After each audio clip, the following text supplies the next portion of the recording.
उन सभी के चरणों में मेरा प्रणाम है, मेरा प्रणाम स्वीकार करें। देखिए, हम लोग यहाँ जितना लगभग जुटे हैं सभी शायद शिव शिष्य हैं, कोई नया नहीं है। सभी शिव के शिष्यता के बारे में जानता है, शिव चर्चा के बारे में जानता है। तो शिव चर्चा क्या है ये हम लोग सब जानते हैं कि महादेव जो भगवान हैं, जिनको आज तक हम लोग भगवान शिव के रूप में पूजते आए हैं, उनको हम लोग अपना गुरु बना सकते हैं। ये बात हम लोगों को साहब श्री वृंदावन ने बनाई, ये सभी हम जानते हैं। और इसके लिए उन्होंने हम लोगों को दिया 3 सूत्र। 3 सूत्र एक माध्यम दिया जिसके माध्यम से हम महादेव को अपना बना सकते हैं। और इस 3 सूत्र का कहीं ना कहीं महादेव का आदेश भी था कि आप जो करते हैं सबको बोलिए। इस वजह से भी साहब श्री ने हम लोगों को 3 सूत्र प्रदान किए। पर 3 सूत्र के पीछे शायद एक ही भाव था कि हमारा जो मनुष्य जो हम लोग हैं, हम लोगों का मन जो है बहुत ही विचलित रहता है, कभी एक जगह एकाग्र नहीं हो पाता है और हम लोग अपने भाव को एक जैसा नहीं रख पाते हैं। तो साहब श्री ने कहा है कि जब आपके अंदर शिष्य भाव आने लगेगा, जैसे जैसे आपका अंदर शिष्य भाव उत्पन्न होने लगेगा, वैसे वैसे आप महादेव के शिष्य होते जाएंगे और महादेव आपके गुरु होते जाएंगे। तो ये भाव जो हमारा है कहाँ उत्पन्न होता है? हमारे मन में। हमारा मन क्या है? चंचल है। मन कभी स्थिर नहीं रहता है, क्योंकि हम मनुष्य हैं, हम जीवन से कठिनाई से घबरा जाते हैं, तो हमारा पथ बदल जाता है, हमारे विचार बदल जाते हैं, भाव बदल जाता है।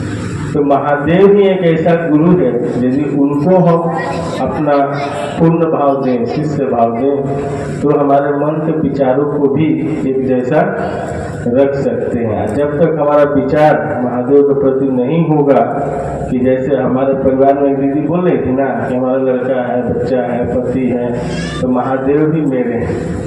तो महादेव मेरे हैं बोलने से नहीं होगा, ये अनुभव हमेशा होना चाहिए और ये भाव हमेशा रहना चाहिए। तो सिर्फ यही कहा जाता है कि भगवान भाव के भूखे होते हैं, और यही भाव हमारा गुरु का प्रति भी जब आने लगे तो हम लोग भी उनके होते चले जाएंगे। सामान्यतः हम लोग देखते हैं कि हम लोग अपने जीवन में जो भी चीज़ इस्तेमाल करते हैं उसको अपना मान लेते हैं। एक उदाहरण बहुत सारा चर्चा में चलता है चप्पल का। चप्पल को आप लोग देखे ही हैं कि जब चप्पल आप लोग जो पहन के आए हैं वो आज आपका अपना चप्पल है, लेकिन वही चप्पल जब दुकान में था, जिस दिन तक आप नहीं खरीद के अपने पास लाए थे, तब तक वो आपका अपना चप्पल नहीं था। उसी तरीके से जब तक आप महादेव को अपना गुरु नहीं मान लेंगे, यानी आपका मन जब तक नहीं मान लेगा, तब तक वो आपका अपना नहीं होगा। आपको अपना चप्पल का डिजाइन, कलर सब याद है, लेकिन महादेव याद है? भूल जाते हैं। कहाँ याद होते हैं? जब जब हमको तकलीफ होता है, जब जब हमारे कष्ट आते हैं, तब महादेव को याद आता है। तब हम कहते हैं महादेव दया कर दीजिए। और हम कहते हैं कि दया करने के लिए हम महादेव से मांगते क्या है? वही जो तकलीफ है उसी को दूर करने की दया मांगते हैं। लेकिन साहब श्री ने कहा है कि दया इसलिए मांगिए कि आप शिव के हो जाए और शिव आपके हो जाए। तो हमारा मनुष्य का मन और भाव चंचल है, और भाव जो है बहुत अलग तरीका का है।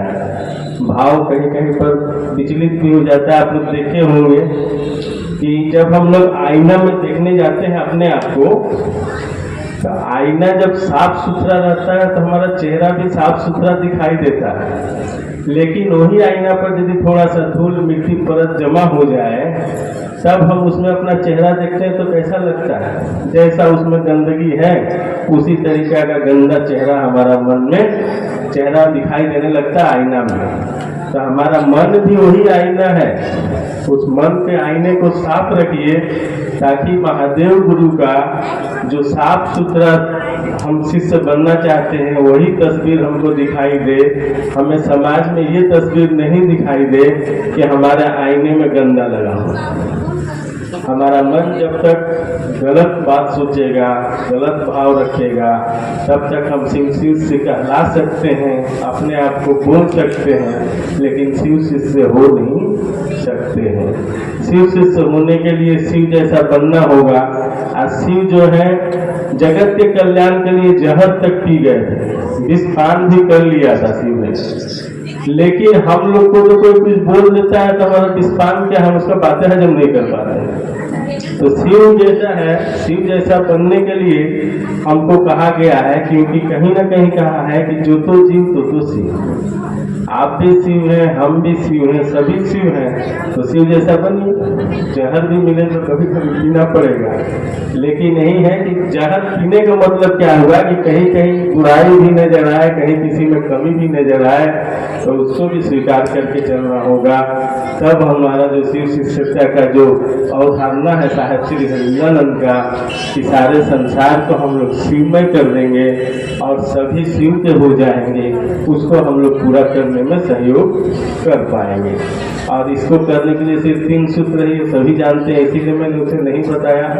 और दया चर्चा नमन यही 3 सूत्र है। इसको करते करते हम लोग साहेब श्री हरियानंद और जो नीलम दीदी हैं, जिनका आज पुण्य तिथि है, उनका भी कहीं न कहीं भाव या विचार रहा होगा कि साहेब के विचारों, साहेब का जो संकल्प है उसको हम लोग पूरा करें। आज उस दीदी के ये आज के दिवस में हम लोग यदि इस बात को भी करें, इस साहेब का बात करें, सभी को शिव से बनाए और अपना मन को साफ सुथरा रख के इस भाव को उत्पन्न करें कि हम शिव के हो जाएं और शिव हमारे हो जाएं, यही कहेंगे। और यह कहकर मैं अपने चर्चा को महादेव गुरु के चरणों में विराम देता हूँ और आप सभी को मेरा प्रणाम है, मेरा प्रणाम स्वीकार है।